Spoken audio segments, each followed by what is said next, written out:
Bismillahirrahmanirrahim. Assalamu alaikum students. I am Kuratulain and my qualification is MPhil Chemistry. I am lecturer in LIMS Legend Institute of Management and Sciences. BS Chemistry 4th semester में subject हम discuss कर रहे हैं History of Science. It is our lecture number 16 and we will discuss about natural sciences.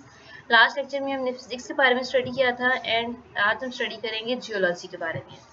What is geology? Is the earth science comprising the study of the solid earth and the rocks of which is composed and the processes by which they change. Geology basically क्या है? अर्थ की study है जिसके हम ये study करते हैं कि अर्थ जो है वो किस तरह से कंपोज की गई, इसके डिफरेंट कंपोनेंट्स क्या क्या हैं, इसके अंदर कौन कौन सी रॉक्स प्रेजेंट हैं, उसको किस तरह से कंपोज किया जाता है और वो किस तरह से उसमें चेंजेस आती हैं. तो ये सारी स्टडी जो है हम जियोलॉजी में डिस्कस करते हैं. अब जियोलॉजिस्ट हैं वो अर्थ की स्टडी किस फॉर्म में करते हैं. लैंडस्लाइड्स के केस में, यानी कि लैंड्स के अंदर जो है वो कौन कौन सी लेयर प्रेजेंट है अर्थ के अंदर, अर्थक्वेक क्या है, इसके पीछे क्या लॉजिक है, अर्थक्वेक जो है किस तरह से जब उसकी अर्थ की प्लेट्स हैं वो किस तरह से जब वो हिलती हैं तो क्यों अर्थक्वेक्स आते हैं, उसकी इसके पीछे क्या रीज़न है, फ्लड्स की क्या रीज़न है, वोल्केनिक एरप्शन क्या है जिसमें आप जो है वो लावा डिस्कस करते हैं कि वोल्केनिक एरप्शन क्यों होती है, इसके पीछे क्या लॉजिक है कि अर्थ के अंदर कौन कौन से केमिकल रिएक्शंस परफॉर्म होते हैं जो वोल्केनिक एरप्शन की वजह बनते हैं. There are different branches of the geology.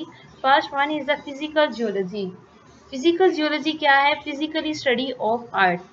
It is concerned with the work of natural processes which bring about the changes upon the earth's surface. Mean earth surface की study को हम physical geology कहते हैं. ये physically जो है हम earth को किस तरह से study करते हैं, उसके ऊपर कौन कौन से जो हैं वो reactions हैं, कौन कौन सी चीज़ें जो है वो परफॉर्म की जाती हैं, तो इसकी स्टडी को आप क्या कहते हैं? Physical geology. Next is the petrology.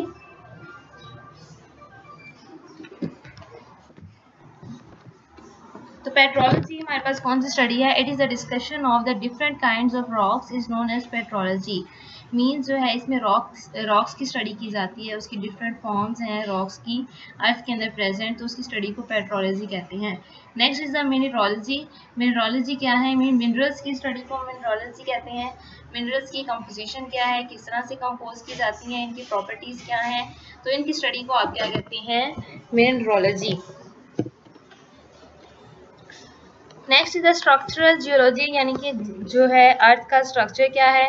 It includes the study of the structure of rocks in the earth crust, यानी कि अर्थ के अंदर किस किस फॉर्म के अंदर या उसका अर्थ का स्ट्रक्चर क्या है, वो किस तरह से कंपोज की गई हैं, उसमें रॉक्स का स्ट्रक्चर कैसा है. Next is the stratigraphy. Stratigraphy is the branch of geology which studies the rocks layers, यानी कि रॉक्स के अंदर कौन कौन सी लेयर्स हैं एंड लेयरिंग और किस तरह से वो प्रेजेंट हैं रॉक्स जो हैं, उसकी स्टडी को स्ट्रेटिग्राफी कहती हैं. Next is the palaeontology. Palaeontology is study of the fossils. Means earth के अंदर कौन कौन से फॉसिल्स प्रेजेंट हैं. And last one is the historical geology. Historical mean यानी कि इसमें जो है स्ट्रेटिग्राफी और पेलेंटोलॉजी को स्टडी करते हैं, यानी कि इनकी हिस्ट्री किस तरह से है. मीन्स अगर रॉक्स प्रेजेंट है तो कितनी पुरानी रॉक्स हैं, ठीक है, और इसके अलावा अगर फॉसिल्स प्रेजेंट हैं तो वो हमारे पास हिस्ट्री उनकी स्टडी करते हैं कि वो कितने पुराने फॉसिल्स जो हैं वो प्रेजेंट हैं. Next is the economic geology. Economic mean जो हमारी इकोनॉमिक से रिलेटेड है. It is the study of minerals of economic importance, यानी कि मिनरल्स को जब हम अर्थ से जो है वो एक्सट्रैक्ट करते हैं तो वो इकोनॉमिकली किस तरह से हमारी सोसाइटी के लिए इम्पोर्टेंट हैं. Economic geology is concerned with the earth materials that can be used for the economic and industrial purposes. क्योंकि different forms जो है वो अर्थ से एक्सट्रैक्ट की जाती हैं मिनरल्स की और वो किस तरह से यूज़ की जाती हैं इंडस्ट्रीज में, तो उसे हम क्या कहते हैं? Economic geology.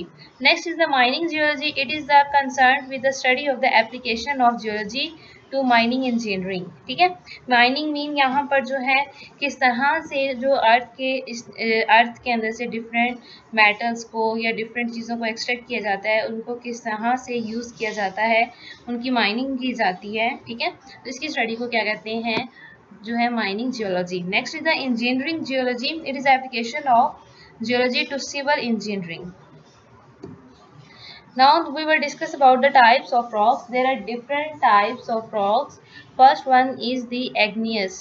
एग्नियस जो है यहाँ पर जैसे डायग्राम में भी शो किया गया है, form through the cooling and the solidification of the magma और लावा।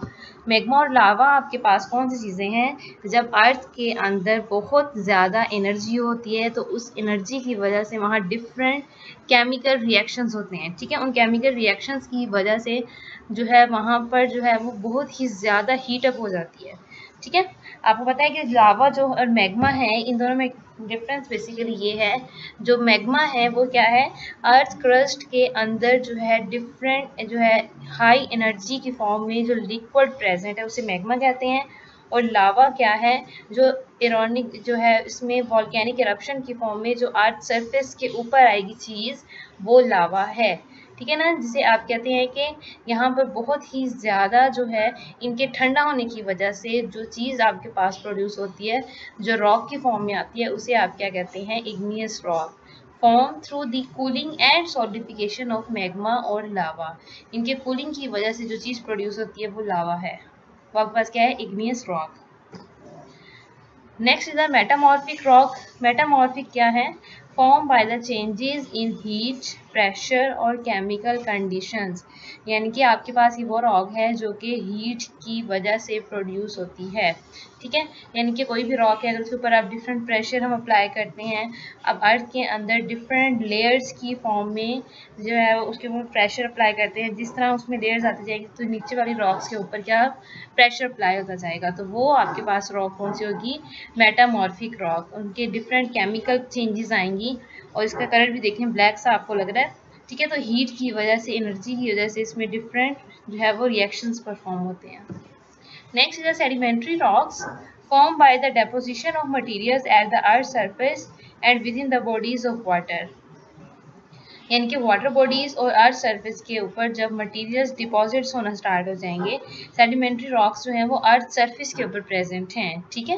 क्योंकि ये अर्थ सरफेस के ऊपर जब प्रेजेंट हैं तो इनके ऊपर जब एक आपके पास कोई भी जो है रॉक प्रेजेंट है, ये कोई भी मटेरियल प्रेजेंट है, जब उसके ऊपर आप उसी की डेपोजिशन करते जाएंगे तो वो चीज़ क्या हार्ड हो जाएगी और उसके रिजल्ट वहाँ पर डिफरेंट केमिकल रिएक्शंस होंगे। उसके रिजल्ट में जो चीज़ प्रोड्यूस होगी वो क्या होगी, सेडिमेंट्री रॉक। और इसके अलावा ये वाटर बॉडीज में भी प्रेजेंट है। Next is the role of scientists in the field of geology. There are different scientists that deals with the study of earth, ठीक है। First one is the Charles bonnet. Charles bonnet mining engineering of French. इसने क्या किया, अर्थ की जो है वो mining की कि किस तरह से अर्थ को माइनिंग करके उसमें से हम जो है वो बेनिफिशियल कंपोनेंट्स को एक्सट्रैक्ट कर सकते हैं, उसको इंडस्ट्रीज में या इकोनॉमी में किस तरह से यूज़ किया जा सकता है। He was the president of the first geological commission, ठीक है। वो क्या, ये आपके पास जो है चार्ल्स बोनेट, ये जो है फर्स्ट जब जियोलॉजिकल कमीशन हुई इसमें प्रेसिडेंट थे, establish in December 21 of 1848 and 1846 he was the Portugal to work in the mines of the ब्रूकोस। तो ये आपके पास जो ब्रूकोस है ये क्या है, एक एरिया है जहाँ पर इसने क्या किया, माइंस के ऊपर स्टडी की कि मिनरल्स को किस तरह से एक्सट्रैक्ट किया जाता है, उनकी माइनिंग की जाती है और उसमें से प्योर मेटल्स जो है या प्योर कंपोनेंट्स को एक्सट्रैक्ट करके इकोनॉमी में यूज़ किया जा सकता है। Next scientist is the Reinhard Mach. He was an important German geologist, had a huge contribution to some of the most important theories of geology. ये जर्मन जियोलॉजिस्ट था और इसने जो है जियोलॉजी से रिलेटेड डिफरेंट थ्योरीज जो है वो डिस्कवर की, such as the continental drift theory and the theory of the super continent Gondwana. इसने टू थ्योरीज जो है वो डिस्कवर की। फर्स्ट पर द कॉन्टिनेंटल ड्रिफ्ट थ्योरी क्या है, जब जो अर्थ हमारी सरफेस है, अर्थ की जो ऊपर वाली लेयर है वो डिफरेंट इन्वायरमेंट में डिफरेंट उसकी रोटेशन होती है, तो उसकी रोटेशन की वजह से उसमें डिफरेंट चेंजेस आती हैं। तो इसने ये डिस्कवर किया कि अर्थ की रोटेशन की वजह से, उसकी मूवमेंट की वजह से डिफरेंट कॉन्टिनेंट्स में तो कौन कौन सी चेंजेस आती हैं। इस तरह से उसने एक जियोलॉजिकल थ्योरी जो है वो ऑब्जर्व की। इस तरह से उसने एक जो सुपर कॉन्टिनेंट थ्योरी भी डिस्कवर की, जिसमें उसने ये डिस्कवर किया कि हमारी अर्थ के अंदर फॉसिल फ्यूल्स हैं या कौन सी चीज़ें प्रेजेंट हैं, कौन किस तरह की रॉक्स प्रेजेंट हैं, इसकी जो है वो इसने स्टडी की। He was also an environmentalist. Environmentalist mean इसने इन्वायरमेंट्स की भी स्टडी की और उससे रिलेटेड डिफरेंट जो है वो इसने जो है वो प्रिकॉशंस ली या डिफरेंट उसने ऑब्जर्व किया कि इन्वायरमेंट को किस तरह से मेंटेन किया जा सकता है। Importance of geology in the civil engineering. First one is that geology provides a systematic knowledge of construction materials, their structure and properties.